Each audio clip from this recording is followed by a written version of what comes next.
அஸ்ஸலாமு அலைக்கும் வரஹ்மத்துல்லாஹி வபரகாத்துஹு.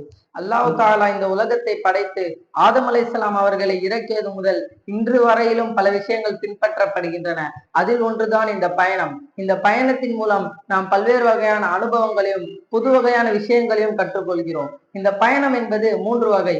முதலாவது கல்வி பயணம், கல்விக்காக செய்யக்கூடிய பயணம். நம் மக்கள் பல்வேறு வகையான கல்விக்காக சிறு கிராமங்களில் இருந்து சென்னை போன்ற நகரங்கள் வரையும் இந்த கல்விக்காக பயணம் செய்கிறார்கள். நபிகள் நாயகம் ஸல்லல்லாஹு அலைஹி வஸல்லம் அவர்கள் கூறினார்கள், மன் கான ஃபீ தலபுல் இல்மி ஃபஹுவ ஃபீ ஸபீலில்லாஹ் ஹத்தா யர்ஜிஉ. எவன் ஒருவன் கல்விக்காக பயணம் செய்வானோ அவன் மீண்டும் தன்னுடைய வீட்டிற்கு திரும்பும் வரை அவன் அல்லாஹ்வுடைய பாதையில் இருக்கிறான் என்று நபிகள் நாயகம் ஸல்லல்லாஹு அலைஹி வஸல்லம் அவர்கள் கூறினார்கள். எவன் ஒருவன் கல்விக்காக பயணம் செய்வானோ அவன் எப்பொழுதும் அல்லாஹ்வுடைய பாதையில் தான் இருக்கிறான். அவனுக்கு அதற்கான நன்மையையும் கூலியையும் அல்லாஹ் கொடுத்து கொண்டே இருப்பான்.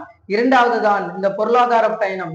பொருளாதாரத்தை ஈட்டுவதற்காக, தன்னுடைய அந்தஸ்தை உயர்த்துவதற்காக ஒரு மனிதன் பயணம் செய்வதுதான் இந்த பொருளாதார பயணம். சிறு கிராமங்களில் இருந்து சென்னை போன்ற நகரங்களுக்கும் வெளிநாடுகளுக்கும் தன்னுடைய பொருளாதாரத்தை பெருக்கிக் கொள்வதற்காக மக்கள் பயணம் செய்கிறார்கள். நபிகள் நாயகம் ஸல்லல்லாஹு அலைஹி வஸல்லம் அவர்கள் தன்னுடைய பொருளாதாரத்தை பெருக்குவதற்காக மக்காவில் இருந்து மதீனா போன்ற தேசங்களுக்கும் நாடுகளுக்கும் சென்றிருக்கிறார்கள். மூன்றாவது சுற்றுலா பயணம். இந்த சுற்றுலா பயணம் என்பது சாதாரண பயணம் அல்ல. வெறுமனே சென்று காட்சிகளை கண்டு தன்னுடைய வீட்டிற்கு திரும்புவதல்ல. நம்முடைய மார்க்கத்தில் கூறப்பட்டது என்பது நபிகள் நாயகம் ஸல்லல்லாஹு அலைஹி வஸல்லம் அவர்கள் கூறினார்கள் அல்லவா, இன்னமல் அஅமாலு பின்னியாத், செயல்கள் எல்லாம் எண்ணங்களை போன்றுதான்.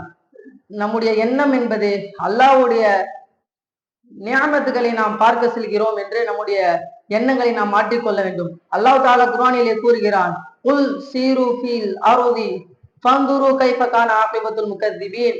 நபியே நீங்கள் கூறுங்கள், நீங்கள்